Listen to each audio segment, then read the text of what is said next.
যাচ্ছি রিসা, আমি যাচ্ছি, আমি যাচ্ছি, আমি যাচ্ছি, আমি যাবো না না না, ওকে ওকে ওকে। ড্রাইভার কি পাবলিক এই কোরআনের কসম কেটে বলে আমি হয়তো উমরা হাউস করছি না না, আপনার পাশে কেউ না তো, এত ওই শুধু ভয় পেয়েছিলাম ওয়াইফটা 6 মাসে ব্রেক। এদেরকে গ্রেফতার করা হয়েছে, তাকে গ্রেফতার করা হয়েছে। আমি মনে করি এটা দরকার আছে, এখন তাসরিফ খানকে গ্রেফতারে আনা দরকার, ইনভেস্টিগেশন করা দরকার। এবং এরা কোটি কোটি টাকা এই মানবতার ফেরিওয়ালা নামের অসুস্থ একটা ব্যবস্থা সৃষ্টি করে তারা মানুষের কাছ থেকে লুটপাট করেছে এবং রাউজানের সাড়ে রাউজানের মানুষ জানে। অবশেষে হাউন আঙ্কেলের বাতিজা তৌহিদ আফ্রিদি গ্রেফতার হয়েছে। তাকে বরিশাল থেকে গ্রেফতার করা হয়েছে। তৌহিদ আফ্রিদি এই যে 15 আগস্টেও এতদিন লুকিয়েছিল, ঠিক আছে ছিলি থাক, কিন্তু না, লুকিয়ে থাকতে তার ভালো লাগছে না, তার পাছা দিয়ে ডিম দিতে হবে, এটা তার খুব মনে চাচ্ছিল। সে সকল তার যে সমস্ত ফ্যান ফলোয়ার বা তার যে সমস্ত সহপাঠী শিল্পীরা রয়েছেন তাদেরকে দিয়ে 15 আগস্ট পোস্ট করলেন। তারপর তার বাপ গ্রেপ্তার হলো, এবার তাকে গ্রেপ্তার করা হয়েছে। এবার বাপ ছেলেকে একসাথেই জেলখানে রাখা হবে। তো আমরা দেখবো তৌহিদ আফ্রিদিকে গ্রেপ্তার করা কতটুকু যৌক্তিক ছিল এবং কিভাবে সে গ্রেপ্তার হয়েছে, এরপর বিশ্লেষণ করবো।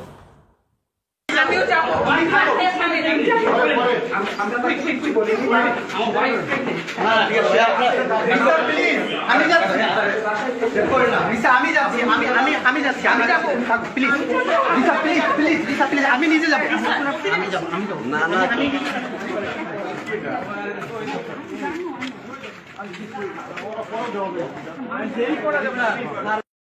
না না না, ওকে ওকে ওকে।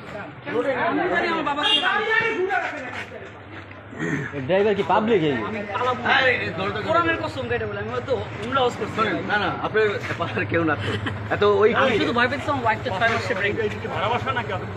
না না না না, না না, এটা আমাদেরই ভাষা, আমার চাচা, আমার আপন দাদার ভাষা, ওইটাই দাদার ভাষায় আসছি আমি কবর জিয়ারত করতে। হ্যাঁ হ্যাঁ, ঠিক আছে, যে আব্বা এই অবস্থা যে কবর জিয়ারত করি, না ওইটা আমরা সবই জানি।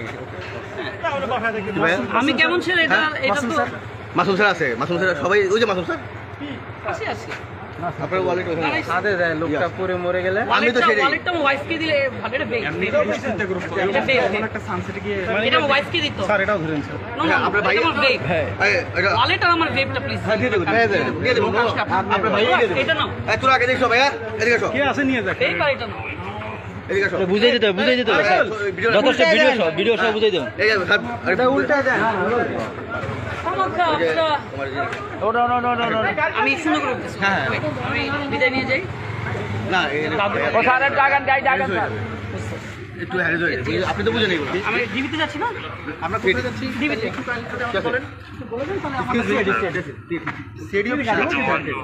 আমরা কি আর একজন সাথে যেতে পারি? না না না, অন্য গাড়ি একটু সাথে একজন প্লিজ না, অন্য গাড়ি আসো। ওখানে কি আছে, একজন আছে? আর ভাইয়ের নামটা একটু কাইন্ডলি যদি বলতেন। এই আগে ওই পাশে একজন না, ভাইয়ের নামটা একটু যদি কাইন্ডলি বলতেন। ভাই আমার কথা একটু কাইন্ডলি আমাকে বলতেন। এই মামুন স্যার ঢুকুন, দেখি আপনারা ওয়েলকাম টু দিস লাইভ।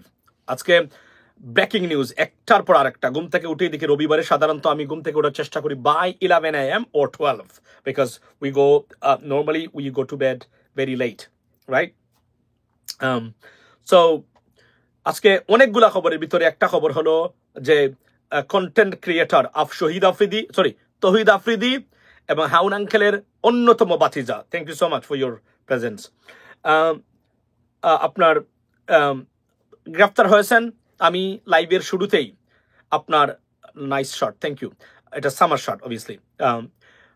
এটা কিনতে গেলে আপনি সুপার ড্রাই আছে, সুপার ড্রাই থেকে কিনতে পারবেন, এটা ইংল্যান্ড এবং আমেরিকাতে আছে সাধারণত।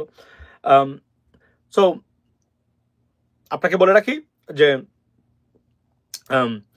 তৌহিদ আফ্রিদিকে গ্রেফতার করেছে এবং সাথে সাথে আমি আরেক বাটপার যে নিজেকে বিপ্লবী বা এখন জুলাই যোদ্ধা দাবি করে, তার নাম হচ্ছে তাসরিফ খান, শিল্পী তাসরিফ খান, তাকে গ্রেফতারের আবেদন জানাচ্ছি সরকারের কাছে এবং will try our best to communicate with the government official regarding this matter. এবং আমি আপনাদের কেন এদেরকে গ্রেফতার করা দরকার, তারপরে আরেকটা আছে রুবিন ফারহানা, উনার ক্ষমতা দেখিয়েছেন, সম্ভবত 4টা ডিম আমার মতো প্রতিদিন উনি খান, এবং নির্বাচন কমিশনে মোটামুটি উনার নেতৃত্বেই, উনার উপস্থিতিতে, যদি উনি ভিকটিম বলছেন, এটা সম্পূর্ণ দায় তার, কারণ উনি একজন সিনিয়র পলিটিশিয়ান, একজন এমপি ছিলেন এবং বিএনপির মতো দলের রিপ্রেজেন্ট করেন। সুতরাং তার অবস্থা কোন অবস্থাতেই এখানে ইগনোর করা যাবে না, উনি এখানে দায়ী। এবং নির্বাচন কমিশনে গিয়ে যদি এই অবস্থা হয় ভবিষ্যতে কি হতে পারে সেটা নিয়ে আমরা আসছি পরের পয়েন্টে। তারপরে আরো একটা ফজলুর রহমান বা ফজু পাগলা, আপনারা যারা নাম দিয়েছেন আমি দেই নাই, এবং যার কারণে বিএনপি ডুবতে বসেছে যে আপনার এই এবং ষড়যন্ত্রে লিপ্ত বিএনপির বিরুদ্ধে সেই ফজু পাগলাকে আপনার মানে তারেক রহমান সাহেব এবং বিএনপির অবদান মানে জুলাই অর্থাৎ এই যে 5th of July বা 36-এর এই মানে জুলাই 36 যাকে আমরা বলি, সেখানে অবদান অস্বীকার করার প্রতিষ্ঠা করার জন্য তাকে সুখোজ করা হয়েছে। তাকে দল থেকে বহিষ্কার করা হবে কিনা আমরা জানি না, যদিও বিএনপি মনে করেন যে তার কারণে আওয়ামী লীগের ভোট পাবেন, এটা একটা myth. It is not going to happen in Bangladesh. Awami League কখনো বিএনপিকে ভোট দেবে না, এটা মাথা রাখবেন। শেখ হাসিনা সব জানে, তাকে মানে ভূমি সাহেবের ভূমিকা কি আছে, উনি কখন কি করেছিলেন না করেছিলেন, অন্যান্য যারা আছেন তাদের তো আছেন, উনারও কি কোনো ভূমিকা আছে কিনা এটা অস্বীকার করা যাবে না। মনে রাখবেন বেগম খালেদা জিয়ার জেলে থাকা শেখ হাসিনার জন্য একটা মারাত্মক প্রেশার ছিল যখন উনি মানে বাংলাদেশের জেলে থাকতেন। এগুলো মাথায় রাখতে হবে, ন্যায় কথা বলতে হবে আমাদেরকে সব জায়গাতে। তাসরিফ খান, আপনারা জানেন যে আমার একটা বিশাল বড়, আমি একদম ফেসবুকে আমি কাজ করতাম, বড় বড় পেজ ছিল আমার, সবার চেয়ে বড় তখনকার সময়, এবং আমি ফেসবুকে আমার সব কিছু থাকতো। এই ফেসবুক 2-3টা পেজ টোটাল আমার খেয়েছে তারা, টোটাল 3টা পেজ। একটা পেজের খাওয়ার জন্য সরাসরি দায়ী তাসরিফ খান। কিভাবে? বঙ্গবাজারে আগুন লাগছিল, পরে আমি শুধু পোস্ট দিয়েছিলাম তাদের ছবি দিয়ে, যেমন তারা টাকা বিলাই দিচ্ছিল ওই ছবি দিয়ে, যে এরা এখানে কি করে। আমি বলছিলাম যে বঙ্গবাজারে আগুন লাগছে, যারা বিদেশে আছেন ওখানে প্রবাসী যারা আছেন আপনারা জানেন, বিদেশে যখন আগুন লাগে মধ্যপ্রাচ্যে বা ইউরোপ আমেরিকাতে, আপনি এখানে প্রেসিডেন্টও যেতে পারবে না অনুমতি ছাড়া। অর্থাৎ এটাকে ক্রাইম সিন হিসেবে ধরে নিয়ে কর্ডন অফ করে রাখে, do not cross the line, police বলে এটা। কিন্তু আমি দেখি যে আগুন লাগছে 7 ঘন্টাকে, 8 ঘন্টার মধ্যেই তাসরিফ খান আপনার আর ফারাজ করিম টাকার বান্ডিল নিয়ে তারা সেখানে টাকা দিচ্ছেন। এবং আমি জিজ্ঞেস করলাম, আমি একটা পোস্ট দিয়েছিলাম যে এটা তো আপনারা যাওয়ার কথা না, এখানে ফায়ার মার্শাল বা ফায়ার ব্রিগেডের লোক থাকবে, ফরেনসিক বা ডিটেকটিভ ব্রাঞ্চ বা সিআইডি থাকবে, আপনারা এখানে কি করে, আর কিছু না।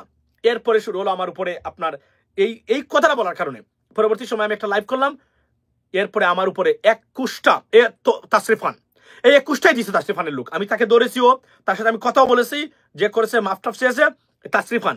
তখন আওয়ামী লীগের সাথে তাদের সম্পর্ক ছিল, যা ইচ্ছা তাই করতো। আপনি তাসরিফ খানের এখানে গিয়ে কোনো মন্তব্য করতে পারবেন না, করলে তখনকার সময় তাদের টিম ছিল মিডিয়া টিম, তারা কমেন্টটা বাজে কমেন্ট ডিলিট করে ফারাজ করিম, তাসরিফ খান, সুলাইমান শুকন, তারপর তৌহিদ আফ্রিদি, এদের টিম ছিল, একে অপরের সাথে তারা কাজ করতো।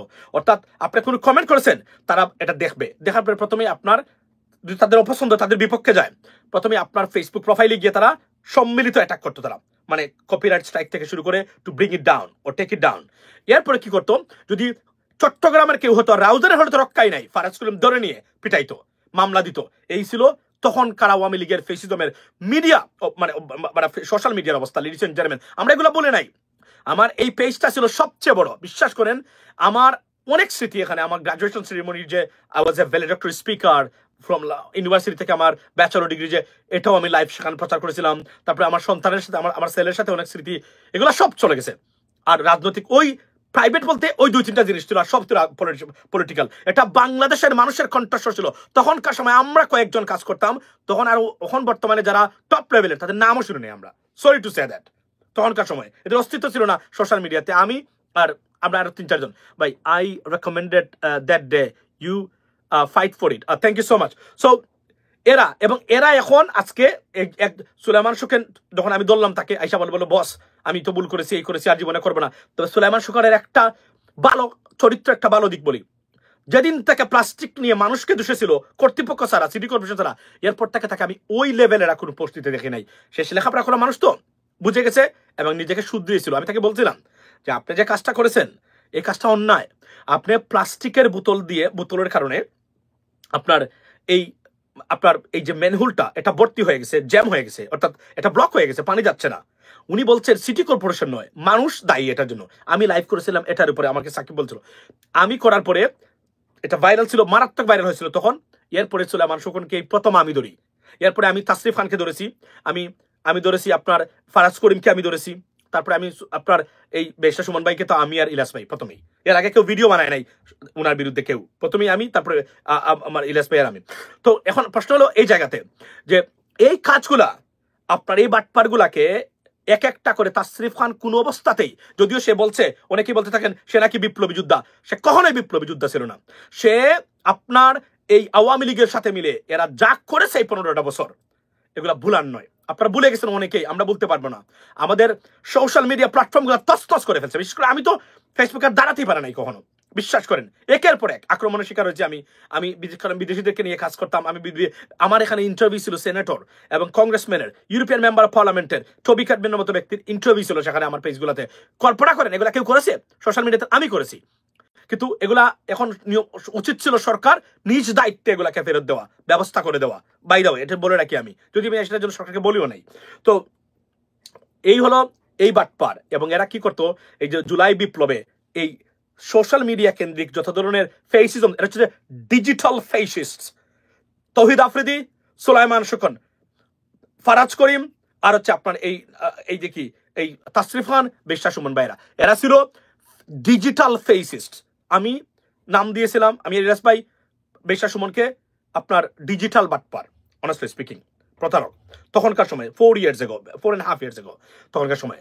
সো আজকে এদেরকে গ্রেফতার করা হয়েছে, তাকে গ্রেফতার করা হয়েছে। আমি মনে করি এটা দরকার আছে, এখন তাসরিফ খানকে গ্রেফতারে আনা দরকার, ইনভেস্টিগেশন করা দরকার। এবং এরা কোটি কোটি টাকা এই মানবতার ফেরিওয়ালা নামের অসুস্থ একটা ব্যবস্থা সৃষ্টি করে তারা মানুষের কাছ থেকে লুটপাট করেছে। এবং সাড়ে রাউজানের মানুষ জানে, পৌঁছে দেবেন গড়ে গড়ে আমার চেনে এবং আমার নাম জানে তারা। কারণ আমি ফারাজ করিমকে প্রথমেই আনি, এবং এদেরকে সুলাইমান শুকন, ফারাজ করিম, তাসরিফ খান, এদেরকে এই বেশা সুমন ভাই, এই চারটাকে প্রথমে যে ধরেছে তার নাম হচ্ছে আমি। এবং ফারাজ করিম 3.5 মাস সোশ্যাল মিডিয়াতে আসে নাই আমার কারণে। ভুলে গেছেন আপনারা সেগুলা? এগুলো আমার আগের পেজ, যদি কখনো ফিরিয়ে আনতে পারি ইনশাল্লাহ পাবেন। প্রতিটা ভিডিও, প্রতিটা কমেন্ট এবং আমার কমেন্টস সেই পেজের ইনবক্সে হাজার হাজার রাউজানবাসী, চট্টগ্রামবাসীর কমেন্টস গুলা ছিল আমার, তার কাহিনী, তার কুকীর্তি সবগুলা। রাউজানে এক ধরনের আপনার থ্যাংক ইউ সো মাচ, এক ধরনের রাউজান ছিল এক ধরনের প্যালেস্টাইন, এটা আউট অফ বাংলাদেশ মনে হচ্ছিল। এটা রাউজানের যারা এখনো বলেন, এখনো ফজলুল কাদের চৌধুরী সহ যারা আছেন তাদের নেতৃত্বে রাউজান রীতিমতো আফ্রিকার, আমি যদি বলি যে মানে এল সালভাদর নয়, এখন তো El Salvador the best place in the world. আমি যদি বলি এখন হন্ডুরাস অথবা ভেনিজুয়েলার মতো ঘটনা বর্তমানে এখন ঘটে যাচ্ছে, বা মেক্সিকোর অনেক জায়গাতে। আপনার মেইল খুঁজে পেলাম না, এমরোমান মাসুম পেজে ভিডিও ইনবক্স করলাম। আচ্ছা, আমি আপনাকে বলছি, what are the others বাটপার্স? ওকে, সো 2টা গ্রেফতার হয়েছে, একেও গ্রেফতার করা দরকার। তাদেরকে এখানে বাংলাদেশের গাজা, অবভিয়াসলি এটা আমি নাম দিয়েছিলাম, বাংলাদেশের প্যালেস্টাইন বা গাজা আপনার। আচ্ছা, রাউজান। সো এবং রুমিন ফারহান, আজকে দেখেন আপনি, উনি সেখানে গিয়ে, এখন আমরা আসলে এত কষ্ট করলাম আমরা মিলে, সবাই আপনারা মিলে, বাংলাদেশের মানুষ মিলে নতুন একটা বাংলাদেশের জন্য। তাহলে এই দেশটা কি এই রাজনৈতিক দুর্বৃত্তায়ন এবং অসুস্থ প্রতিযোগিতার কাছে কি জিম্মি হয়ে থাকবে কিনা? This is the vital and very good question right now. We have to ask everyone, ladies and gentleman, যে তারা যা শুরু করেছে তাদের তো কোনো চারিত্রিক উৎকর্ষতা বা পরিবর্তন আমরা দেখতে পাচ্ছি না কোনো জায়গা থেকেই। তাহলে আগামী নির্বাচনটা কিভাবে হবে, কোন পর্যায়ে যাবে, এটা অবভিয়াসলি আমাদের ভাবার বিষয় আছে এই মুহূর্তে। তারপরে আপনি দেখেন ফজলুর রহমান, উনি বিএনপির, বললাম না যে ভিতরে ভিতরে বিএনপির কি পরিমাণ ক্ষতি করে যাচ্ছে এই ফজলুর রহমান পাগলা। আমি আপনাদেরকে বলি, দেখেন যেখানে তারেক রহমান সাহেব এবং বিএনপির মানুষ তারা যুদ্ধ করতেছে বর্তমানে, যে জুলাই বিপ্লবে বিএনপির অবদান বা তারেক রহমান সাহেবের অবদান কি দেখেন আপনি। অতিরঞ্জিত করতেছেন মানে অনেকেই, এটা ঠিক আছে, বাট অবদান তো নিশ্চয়ই আছে। সেখানে আপনি কল্পনা করেন যে উনি বলছেন যে এটা জামায়াত ঘটিয়েছে, কালো শক্তি ঘটিয়েছে, বিএনপির কোনো অবদান নাই। কল্পনা করতে পারেন এটা কতটা ভয়ঙ্কর কমেন্ট, মানে ওয়েন্ট এগেইনস্ট বিএনপি। এবং অনতি বিলম্বে বিএনপির উচিত হলো ফজলুর রহমানকে চিরতরে থামিয়ে দেওয়া, যে যদি থাকতে চান পদে আর জীবনে কথা বলতে পারবেন না, আর না হলে তাকে দল থেকে বহিষ্কার করা। কারণ এই লোকটা অত্যন্ত আননেসেসারি রাজনীতিবিদ। এই মুহূর্তে এই ধরনের রাজনীতিবিদদের সত্যিকার অর্থে বাংলাদেশের প্রয়োজন আছে কিনা? We need progressive politicians, ladies and gentleman. এবং উনি আবারও বলছেন 15 বছর খালি আওয়ামী লীগের সময় উনি ভালো ছিলেন। আপা, আপনি ভালো ছিলেন, বাংলাদেশের 95% মানুষ ভালো ছিল না। আপা, আপনি এগুলা খামাখা এগুলো বলবেন না, আপনার সমালোচনা করতে আপনি বাধ্য করতেছেন বর্তমানে। এবং আপনি বিএনপির জন্য কতটা বিপদ ডেকে আনতেছেন। বিএনপি যদি কখনো ইলেকশন হয় এবং প্রপার এবং এবং এবং ফেয়ার অ্যান্ড ক্রেডিবল ইলেকশন হয়, বিএনপি উইল আন্ডারস্ট্যান্ড আপনারা কি ক্ষতি করেছেন বিএনপির জন্য। এবারে পাপিয়া আপনারা এক একটা মন্তব্য করেন, এগুলা কিভাবে মানুষের হৃদয়ে আঘাত করে আপনারা জানেন কিনা আমি জানি না। আপনারা বলছেন, আপনি বলতেছেন আপনি 15 বছরে যা মানে অভিজ্ঞতার সম্মুখীন হন নাই এখন হচ্ছেন, কি বলেন এগুলা, মানে কি বলেন? 15 বছর বিএনপি নামক দলটা ঠিকই আছে আজকে এই 5th of August কারণে, আর না হলে কোথায় যেত বিএনপি? যে ধরনের অবস্থায় বিএনপি পতিত হয়েছিল বা তাকে শেখ হাসিনাই করেছিল, অবভিয়াসলি ফেসিজমের শিকার হয়েছিল, victim of fascism, definitely this is unbelievable. এখন আসি আপনারা বলেন যে আপনি আগে ভালো ছিলেন, আপনি আগে ভালো থাকতে পারেন কারণ আপনি বিএনপি করলে আগে ভালো থাকার কথা না পা। বেগম খালেদা জিয়া তো ভালো ছিল না, বিএনপির লক্ষ লক্ষ নেতাকর্মী তো ভালো ছিল না, বাড়ি ছাড়া ছিল, জেলে ছিল, জুলুমের শিকার হয়েছে। ইসহাক সরকারেরা তো ভালো ছিল না, এরা তো ভালো ছিল না, এরা তো খারাপ ছিল। এরা 17 বছর 10 বছর জেল কাটেছে 332টা 400টা মামলা নিয়ে। জামাত শিবিরের মানুষ তো ভালো ছিল না, যারা প্রতিবাদী মানুষ ভালো ছিল না, আমরা তো ভালো ছিলাম না, আমরা দেশে যেতে পারি নাই, আমাদের সোশ্যাল মিডিয়াগুলো তস্তস ছিল, কই আমরা তো ভালো ছিলাম না, বাংলাদেশের অর্থনীতি তো ভালো ছিল না, বাংলাদেশের প্রবাসীরা তো ভালো ছিল না, সাধারণ মানুষ তো নিত্য প্রয়োজনীয় দ্রব্য আপনার এই আগুনের দামে কিনে খেত, তারা তো ভালো ছিল না। আপনি ভালো থাকবেন কারণ না আপনি আসলে বিএনপির ছিলেন না, আপনি তাদেরই ছিলেন। ইয়েস, কিছু মানুষ ভালো ছিল, কারা? ফেসিজমের যারা বেনিফিশিয়ারি ছিল তারা ভালো ছিল, সাধারণ মানুষ ভালো ছিল না। সুতরাং আমরা জানি এগুলা, this man is destroying Bangladesh, right? So therefore আমি এতটুকু বলি যে বাংলাদেশ, সরি কি বলে এটাকে, উনি যে বক্তব্যটা দিয়েছেন এটা এটা seriously very damaging, harmful for BNP. এটা গেছে। এখন আমি জানি না বিএনপি কোন পদক্ষেপ নেবেন। ফজলুর রহমান প্রথমে শোকজ দিয়েছেন, শোকজের পরে কি হবে আমি জানি না। I think I am talking about you talking about me? I'm damaging Bangladesh. What do you mean by damaging Bangladesh? We are the protector of Bangladesh. You have no idea. আচ্ছা, শার্টের তো আজকে ভালো প্রশ্নটা দেখতে পাচ্ছি। তো আমি আপনাকে বলি যে we are the protector of Bangladesh. আমরা বাংলাদেশকে রক্ষার হাতিয়ার হিসেবে বিদেশে দাঁড়িয়েছিলাম, যে কারণে আজকের বাংলাদেশ এখনো ঠিক আছে। আর এই বাংলাদেশ আজকে ভারতের অধীনে, ভারতের অধীনস্থ থাকতো, যেখানে বলেছেন, কে বলেছেন? অধ্যাপক শহীদুজ্জামান চৌধুরী বলেন নাই যারা একটা বছর গেলে ভারতীয় সৈন্য বাংলাদেশে থাকতো এবং বাংলাদেশের প্রতিটা জায়গাতে ভারতীয় সৈন্যদেরকে আমরা দেখতে পেতাম। That was exactly planned and executed. It was about to happen in Bangladesh. এবং আনফরচুনেটলি শেখ হাসিনা করতে পারে নাই। আর আবার যদি শেখ হাসিনা ক্ষমতায় আসতে পারে, তাহলে যে ঘটনাগুলো শেখ হাসিনা করতে পারে নাই তার প্রতিটা ঘটনা ইনশাল্লাহ বাংলাদেশে করে। আপনি কি ফেসবুকেও লাইভ করতেছেন? না, আমি ফেসবুকে লাইভ করে এসেছি, করতেছি না, আমি চালু রাখি এই পেজগুলা 5 মিনিট 10 মিনিট। মূলত আমি ইউটিউবে করার চেষ্টা করি, কেননা এখনো ফেসবুক ইজ আ রাবিশ আপনার একটা সোশ্যাল মিডিয়া প্ল্যাটফর্ম।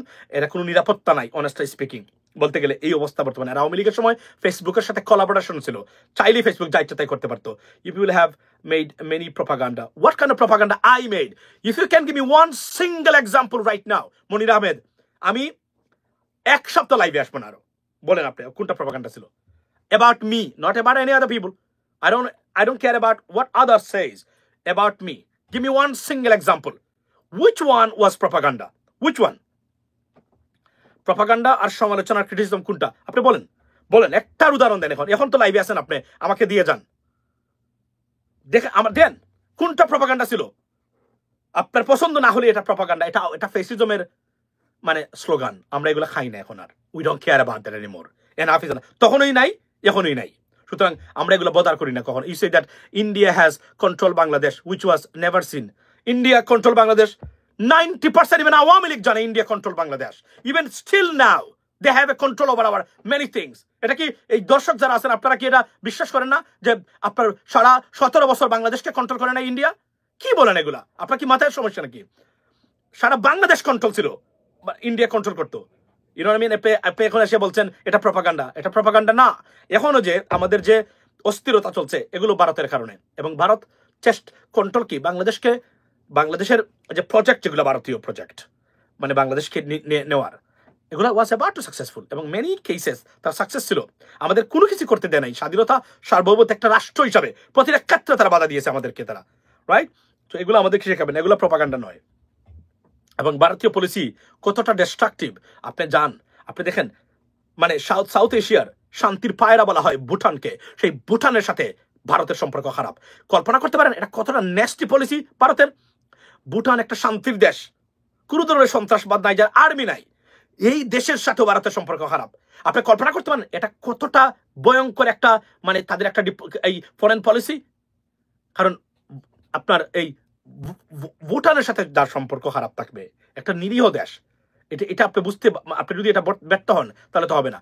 সো আজকের এই ঘটনা এবং আরো অনেকগুলা আরেকটা ঘটনা আছে, সেটা হচ্ছে যে আজকে দেখলাম যে ভারতীয় কি বলে এটাকে, বাই দ্য ওয়ে আমি আপনাদেরকে আজকে একটা জিনিস বলে রাখি, সেটা হলো যে এখন যারা আছেন আমার লাইভে, যারা 570 বা 600 জন মানুষের মতো যারা আছেন, আপনার কাছে একটাই অনুরোধ, এই দেশকে রক্ষা করতে গেলে একটাই পলিসি আপনার, সেটা কি? সেটা হলো আগামী ইলেকশনে আপনি ভোট কিভাবে দেবেন। আমি যারা আমার রেগুলার এবং নিয়মিত দর্শক প্রতিদিন বলে যাচ্ছি, এইবার যদি মিস্টেক করেন আপনি আর পাবেন না এই দেশকে। এটা আমি আপনাদেরকে, আমরা দেখেন, আমরা সবার প্রচেষ্টায় আজকে আমরা এই ফেসিজম থেকে মুক্ত হয়েছি। দুর্বৃত্তায়িত রাজনৈতিক ব্যবস্থা থেকে মুক্তির একটাই পথ, আপনি ভোট দিতে পারেন কিনা। ভোটটা দেওয়ার ব্যবস্থা করবেন, আর কিছুই লাগবে না, আপনার পরিবর্তন হয়ে যাবে দেশ। আর যদি ভোট না দিতে পারেন আপনি শেষ। আর এবার যদি ভারত আরো একটা বার যদি বাংলাদেশকে কোনোভাবেই তারা দখল করতে পারে, মানে আবার কোনোভাবে ফিরতে পারে শেখ হাসিনার নেতৃত্বে আওয়ামী লীগ, বাংলাদেশের রাস্তায় জবাই করা লাশ পাবেন আপনি। এটা আমি আজকে বলে দিতে পারি এতটা, কারণ উনি তো আমার মুখের কথা না, উনি তো হুমকি দিচ্ছেন, সব নাম লিখে রাখেন, ছবি তুলে রাখেন, এদের এক টাকা ছাড়া হবে না। আপনি বুঝতে পারছেন এই ঘটনাগুলো কি? আওয়ামী লীগ মানে শেখ হাসিনা কতটা ফেসিস্ট এবং কতটা ভিনডিকটিভ আমরা সবাই জানি। সে কি করতে পারে আমরা শুনে নাই, আপনি জেলের ভিতরে গিয়ে মানুষ জবাই করেছেন। এগুলা প্রপাগান্ডা, এগুলা কি প্রপাগান্ডা মনে করেন আপনি? আপনি মনে করতে পারেন, আমরা মনে করি না। আমরা মনে করি তার দ্বারা সব সম্ভব, এবং সে করে দেখিয়েছে। 1000 মানুষকে একজন ব্যক্তি খুন করেছে, তার নাম হচ্ছে জিয়াউল হাসান। এবং শেখ হাসিনার তার রিপোর্টিং ছিল ডাইরেক্টলি শেখ হাসিনার কাছে, তার রিপোর্টিং ছিল। সে আর্মির চিফের কাছে রিপোর্ট করতো না, জেনারেল জিয়া। এই ব্যক্তি 1000 মানুষকে হত্যা করেছে। কল্পনা করতে পারেন এই এখন যদি সুযোগ পায় শেখ হাসিনা কি করতে পারে বাংলাদেশে সেটা। আচ্ছা, আপনাদেরকে আরো একটা জিনিস আমি আপনাদেরকে দেখাই, সেটা হলো যে ফ্রান্স 24 নিউজ আজকে একটা নিউজ করেছে গতকালকে, সেটা হচ্ছে যে পাকিস্তানের উপপ্রধানমন্ত্রীর বাংলাদেশ সফর মানে being watched by Indian politicians। তারা বলছে, এরা কেন বলছে, মানে পাকিস্তানি কেউ আসলেই তাদের গা জ্বলাপোড়া করে। Monir Ahmed, where are you right now? আপনি বলেন তো যে পাকিস্তানের মানুষ আসছে এখানে, যেখানে আমেরিকার সাথে তাদের ভালো সম্পর্ক, আমেরিকান ফরেন সেক্রেটারি আসতেছেন পাকিস্তানে, সেখানে আমাদের দেশে পাকিস্তানের কেউ আসলে তাদের গা জ্বলাপোড়া করে কেন? তারা এটা দেখতে হবে, তারা এটা খেয়াল রাখতে হবে কেন? এটা মানে হচ্ছে কি, মানে আমাদের দেশটাকে দখল করা, আমাদের দেশটাকে কবজি করার যে প্রক্রিয়া, এই প্রক্রিয়া কোনোভাবে তারা ছাড়তে চায় নাই। এবং আমি পররাষ্ট্র উপদেষ্টা যিনি আছেন ও তৌহিদ আহমেদ, আমি মনে করি উনি অনেকগুলা রং করে যাচ্ছেন, এবং he got to be watched at the same time. Because আমি মনে করি এই যে উনার অ্যাগ্রেসিভলি, তাকে কে বলেছে? 2 বার পাকিস্তান ক্ষমা চেয়েছে, আরো একবার। আমি মনে করি এটা একটা সমাধান করা দরকার, এবং we have to move on. Progressive politics আমাদের করা দরকার বলে আমি মনে করি। এখানে আরো কিছু ঘটনা আছে, সেটা হচ্ছে যে বাই দ্য ওয়ে আজকে আমার এই লাইভে আমি একটা জিনিস আপনাদেরকে বলতে চাই, যারা বাংলাদেশে আছেন, আপনার আত্মীয় স্বজন যুক্তরাষ্ট্রে আছেন, যুক্তরাষ্ট্রে ভয়ঙ্কর অবস্থা চলছে, অবৈধ ইমিগ্রান্টদের উপরে ক্র্যাকডাউন চলছে নজিরবিহীনভাবে। এবং আপনাকে আমি আজকে বলি, এটা আরো খারাপের দিকে যাচ্ছে, ভয়ঙ্কর খারাপের দিকে। অর্থাৎ টাউন বাই টাউন নজিরবিহীন ঘটনা, আমেরিকাতে কখনো এগুলো ঘটেনি হচ্ছে। আপনাদের যারা বিশেষ করে বাংলাদেশি যারা আছেন আত্মীয় স্বজন, বলবেন কোনো ক্রাইম যেন তারা এই মুহূর্তে না করে, বিশেষ করে ট্রাফিক ক্রাইম। এটা কিন্তু বিপদ আনবে এটাকে।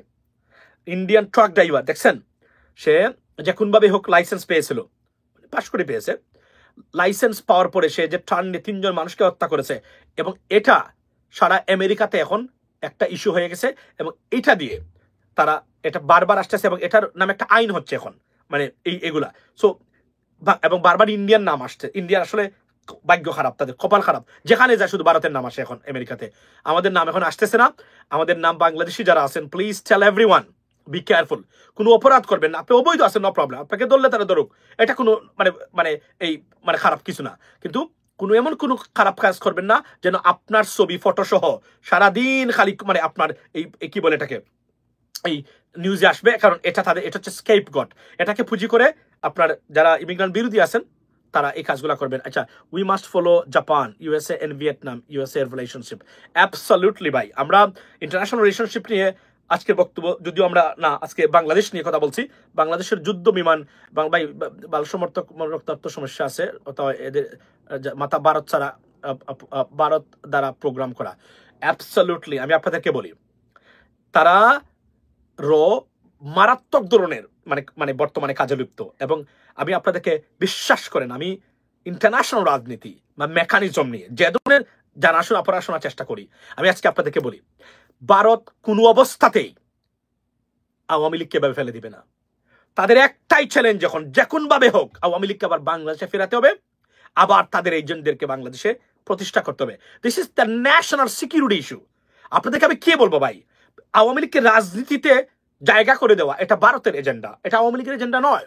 সুতরাং তারা চায় এমনভাবে আরো একটা সরকার অপদার্থ রাজনীতিদের দিয়ে যে কোনভাবে করতে, এটাকে বায়াস করে আবার আওয়ামী লীগকে ফিরিয়ে আনতে। তারা একটা ন্যাশনাল সিকিউরিটি এবং চ্যালেঞ্জ হিসাবে নিয়েছে। ভারতের কোনো বন্ধু ধ্বংস হতে পারে না ভারত থাকা অবস্থায়। দিস ইজ দেয়ার মানে আপনার এই যে কি বলে একটা কমিটমেন্ট। এবং এগুলো আসতেছে, এগুলা কি ধরনের মেকানিজম আপনি দেখেন, কলকাতাতে পশ্চিমবঙ্গে তারা আওয়ামী লীগের লোকেরা অফিস খুলেছেন, সেখান থেকে তারা এখন দলীয় রাজনীতি তারা পরিচালনা করে থাকেন। এবং শেখ হাসিনা প্রতিদিন হুঙ্কার দেন যে বাংলাদেশে উনি আসলে কি করবেন, ক্ষমতা আসতেছেন, আসলে এই করবেন, এর বিচার চাই, এভাবে নির্বাচন চাই। প্রশ্ন হলো উনি চাইলেই কে না চাইলেই কি, হু কেয়ার্স? বাট ওনার ধারণা দেখেন, উনি বলছেন আমি এখনো প্রধানমন্ত্রী। বিশ্বাস করেন, এই মাথা পাগল, বড্ড পাগল, মানসিক বিকারগ্রস্ত মহিলা বাংলাদেশের জন্য ন্যাশনাল সিকিউরিটি থ্রেট। এটা মাথায় রেখে আমাদেরকে এগিয়ে যেতে হবে। Ladies and gentleman, Rubin Farhana next, Sheikh Rehana. Rubin Farhana, আমি খুবই বিরক্ত এই মহিলার উপরে, মারাত্মক বিরক্ত। আমি প্রথমেই বলছিলাম যে উনাকে বিয়ে দেওয়া হোক, উনার বিয়ে না করার কারণে উনার let's are have a regular sex and everything, she be fine. এই না করার না কারণে আমাদের সিলেটি ভাষায় এটাকে বলি গুরমাই মহিলা, মানে সিলেটি ভাষা। যারা সিলেটি জানেন, আমি জানি না কেউ আছেন কিনা সিলেটের এখানে, সরি, এটা আমি এর চেয়ে বেশি বলতে পারবো না। উনি বিয়ে নাই, শাদী নাই, জামাই নাই, সন্তান নাই, একটা ববগুড়ে মহিলা উনি। বিশ্বাস করেন, এই ধরনের মহিলা রাজনৈতিক নেতা বা নেত্রী হতে পারে বা আমি মনে করি না, হওয়া উচিত না। কারণ ওনার তো কোনো দায়িত্বই নেই। আপনার যখন সন্তান হবে, আপনার যখন স্বামী থাকবে, আপনার যখন স্ত্রী থাকবে, it's means what, you have to look after them, you are responsible. আপনি জানেন আপনি কি করতে পারবেন, কি করতে পারবেন না, কি করলে আপনার অর্থনৈতিক ক্ষতি হবে, করলে এদের খাওয়াতে হবে, এদের ভরণ পোষণের সমস্যা হবে, অথবা আপনি যদি কোনো একটা খারাপ কাজ করেন তারা লজ্জা পড়বে, তারা আপনি জেলে গেলে মানে এই ধরনের রেসপন্সিবিলিটি নাই। একটা ববগুড়ে নমেডিক পিপুল, উনি কোন অবস্থাতেই মানে রাজনৈতিক মানে এমপি বা না। কারণ উনার নিজের মধ্যে ডিসিপ্লিন আনা দরকার, রেসপন্সিবল হওয়া দরকার, রেসপন্সিবিলিটি আনা দরকার। আপনার সন্তান নাই, এর চেয়ে বড় ববগুড়ে মানুষ আর হতেই পারে না। আপনার স্বামী নাই, মহিলা হিসাবে এর চেয়ে বড় ববগুড়ে মানুষ আর হতেই পারে না। এবং উনাকে আপনারা এমপি বানাবেন, এই করবেন, সেই করবেন, ভাই ভোট পিছানো দরকার। আপনি বলছেন সাইফুল ইসলাম, ভোট পিছানো দরকার। আমি মনে করি ন্যূনতম রিফর্মস হওয়ার আগে নির্বাচন যদি হয়, আমাদের বাংলাদেশের কোনো পরিবর্তন হবে না। এবং কোনো পরিবর্তন হওয়ার, by the way, please don't forget to subscribe or support channel US Bangla, guys, you got to do that, because আমাদের এই প্ল্যাটফর্মগুলোকে মানে সহযোগিতা করতে হবে যেন আমরা কিপ ইট আপ, মানে আমরা যেন কন্টিনিউ করতে পারি। So it doesn't cost you any money, এটা সমর্থন করবেন, মানে সাবস্ক্রাইব করে রাখবেন যেন, এবং দিয়ে রাখবেন যেন নোটিফিকেশন আপনার কাছে যায়, লাইভের নোটিফিকেশনটা। এটা একটা ভেরি ইম্পর্টেন্ট। আমি সবাইকে রিকোয়েস্ট করছি এই মুহূর্তে যারা নিয়মিত আছেন, কারণ আমি দেখলাম লাইভে আসলে 2 মিনিট চলে যায়, কেউ আসে না। এটা মানে কি, এটার নোটিফিকেশনটা লেটে যায় আপনাদের কাছে, আমি দেখেছি এটা। সো প্লিজ ডু ইট, এটা করে রাখবেন, কারণ it doesn't cost you any money, that's the bottom line. If you think that আমাদের এখানে কন্টিনিউ করা দরকার, বা একমাত্র ইউটিউব ছাড়া আর কোন মানে সেফ প্ল্যাটফর্ম তো নাই, কারণ আমি তো ভুক্তভোগী, সবচেয়ে বেশি ফেসবুক থেকে ভুক্তভোগী হচ্ছে আমি। আমার যে বিশেষ করে 2টা পেজ গেছে, আনবিলিভেবল, খুব দুঃখ লাগে। এবং এই যে বললাম তাসরিফ খান, এরা কি করেছে, এরা আমার পেজগুলো হয়তো বাংলাদেশের কণ্ঠস্বর, আমি সেনেটর, কংগ্রেসম্যান, বিদেশি লোকদেরকে বাংলাদেশ নিয়ে ইন্টারভিউ করেছি, এখানে সবগুলো ছিল। এগুলা আপনি কল্পনা করতেন এটা কতটা ভ্যালুয়েবল সম্পদ ছিল তখনকার সময়। কেউ কি করেছেন? কোনো মিডিয়া করেছেন? কোনো সোশ্যাল মিডিয়া কেউ করেছেন? নান, আই ডিড। এগুলো কখনোই আওয়ামী লীগ পছন্দ করে নাই, বিশ্বাস করেন। অনেকে এসে অনেক কথা বলেন। আমি যখন এই সেনেটর মানে বব ম্যানের যে ইন্টারভিউ নিয়েছি, তখন আজকের যারা বড় বড় কথাবার্তা বলেন তাতে ফেসবুকই ছিল না, sorry for my language, by the way. So এটা তারপর এর মানে না, কারণ আপনি শুরু করবেন, অনেকে যদি ফলো করে, this is where you are successful. Social media কেন্দ্রিক ফেসবুকের বিরুদ্ধে campaign, we started a campaign, this campaign is so huge now, this is where our success. এখন আপনি বলবেন না আমি তো আপনাকে দেখে আসি নাই, নো প্রবলেম, বাট এসেছেন তো, কিন্তু আমরা শুরু করেছি আগে, that's the bottom line. By the way, এটা নিজেকে শো অফ করার জন্য না, আমরা বলছি যে সোশ্যাল মিডিয়া মারাত্মক ভূমিকা রেখেছিল, যেটা শেখ হাসিনা বলতো, মনে নাই? আপনারা কি ভুলে গেছেন? বলতো না, তাদের একটা পর্যায়ে তারা ছাত্রলীগের সোশ্যাল মিডিয়া বিষয়ক সম্পাদক দিল। সেদিন আমাদের বিএনপির কি মানে নেতা কি উনি কে বলেছেন, ফখরুল ইসলাম সাহেব না আলমগীর সাহেব না কে বলছেন যে সোশ্যাল মিডিয়াকে আমাদের আরো বাড়াতে হবে, ভালো লোককে এখানে আনতে হবে। মানে নাই এগুলা কেন জানেন? রাস্তাঘাটের যুদ্ধ, মারামারির রাজনীতি আস্তে আস্তে শেষ হয়ে যাবে। এখন সাইবার যুদ্ধ বা সাইবারে মানে আপনার কার্যক্রমটা ভেরি ইম্পর্টেন্ট, যেটা আমেরিকা বা ব্রিটেনের মতো জায়গায় হয়। আমেরিকা বা ব্রিটেনের জায়গায় মিডিয়া সবকিছু দেখায়, কে ভালো কে মন্দ। এখানে রাস্তাঘাটে মারামারি এগুলা সাধারণত রাজনৈতিক কর্মসূচির অংশ না। ব্যতিক্রম হতে পারে, আই ক্যান সি, বা বড় বড় প্রটেস্ট হয় সেটা অন্য লেভেলের প্রটেস্ট।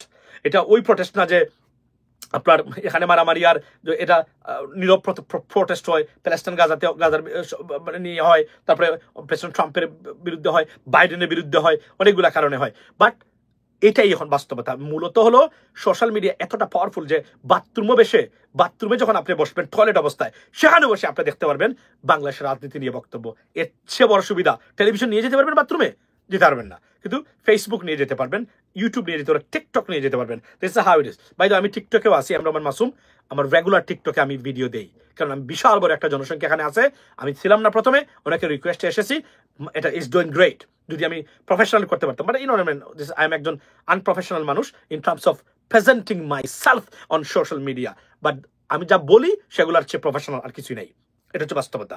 বাট আমার যে আমি চাইলে আমি অনেক কিছু করতে পারি। একদিনের ভিতরে আমি একটা স্টুডিও বানাইতে পারি, 3 দিনের ভিতরে চাইলেই আমি, আমার ইচ্ছা থাকলেই পারি, honestly speaking. But anyway, so এটা করা উচিত বাই দ্য ওয়ে। সো আমি এতটুকু বলি যে আজকে আমাদের দেশের যে অবস্থা চলছে, আমরা রাজনৈতিক যে এখনই যে মাংস খাওয়া দেখতেছি বর্তমানে, এটা ভয়ঙ্কর। মনে রাখবেন আমাদের প্রতিটা পলিসি হওয়া দরকার how to tackle Indian aggression, because they are our biggest threat। আমি যদি বলি যে আমাদের for the welfare of Bangladeshi people, এটা হচ্ছে আপনার প্রত্যেকটা জায়গাতে। সুতরাং লেডিস এন্ড জেন্টলম্যান, আগামী ইলেকশনে ভোট কিভাবে দিবেন, কাকে দিবেন, দিতে পারবেন কিনা, these are 3 important elements that we have to keep in our mind, because মনে রাখবেন এই যে আমেরিকাতে আপনি দেখেন, আপনি জানেন নিউ ইয়র্কের মেয়র যিনি হচ্ছেন, মেয়র মামদানি, আফ্রিকাতে উগান্ডাতে জন্ম নেওয়া একজন ব্যক্তি। উনি এখানে জন্ম নেন নাই, কিন্তু পৃথিবী অর্থনৈতিক সেক্টর যারা নিয়ন্ত্রণ করা হয় যে জায়গা থেকে, সেই নিউ ইয়র্ক সিটির মেয়র হচ্ছেন আমাদের এই মুসলিম জেন্টলম্যান, প্র্যাকটিসিং মুসলিম। কল্পনা করেন কিভাবে উনি হলেন, কোন জুড়ে, যেখানে আপনি জানেন ইসরায়েলের বাহিরে, আমি আপনাদেরকে একটা তথ্য দিই আজকে, মনোযোগ দিয়ে শুনবেন। ইসরায়েলের বাহিরে মানে সবচেয়ে বেশি জুস কমিউনিটির মানুষ বসবাস করেন নিউ ইয়র্ক শহরে, ইসরায়েলের বাইরে। অর্থাৎ ইসরায়েল পরে যে জায়গাতে সবচেয়ে বেশি জুস বসবাস করেন এই মুহূর্তে, তার নাম হচ্ছে নিউ ইয়র্ক সিটি। এই নিউ ইয়র্ক সিটিতে এরা থাকার পরেও আপনি দেখেন মুসলিম একজন মানুষ মেয়র হচ্ছেন। Why? Because the power of democracy, the sustainability of democracy, this is why the system, because the greatest system in place. That's why একজন কৃষকের সন্তান, একজন কার্পেন্টারের সন্তান এসে বলতে পারে, I want to be a mayor, I want to be a senator, I want to be a congressman, I want to be a governor. Think about that. Because এই সিস্টেমটা করেন, না হলে এই দূষিত মানে এলিট পলিটিক্যাল শ্রেণী যারা আছে বাগাবাগি করে দেশটাকে তারা এভাবেই খাবে। আপনাদের কখনো আর কোনো জিনিস বলতে পারবেন না। আর যেভাবে আমরা ব্যঙ্গে দিয়েছি, ওই যে বলছে না কাজী নজরুল ইসলামের সেই বক্তব্য, লাথিমার বাংরে তালা, আসো সব বন্দিশালা, মনে নাই? আমরা লাথি মেরে ব্যঙ্গেছি সেই মানে বন্দিশালা, এখন মুক্ত বাংলাদেশ। এখান থেকে যদি গড়তে ব্যর্থ হই, আমরা আর কখনো এই সুযোগ পাবো না। মনে রাখবেন, ইফ আর যদি কখনো আওয়ামী লীগ বা ফেসিজম বা ভারতীয় আগ্রাসন ফিরতে পারে বাংলাদেশে, it's over for you forever. This is the bottom line, ladies and gentleman. So একটাই বক্তব্য, দল আর মার্কা নয়, দেশ হোক আপনার দল, মানুষ হোক আপনার মার্কা।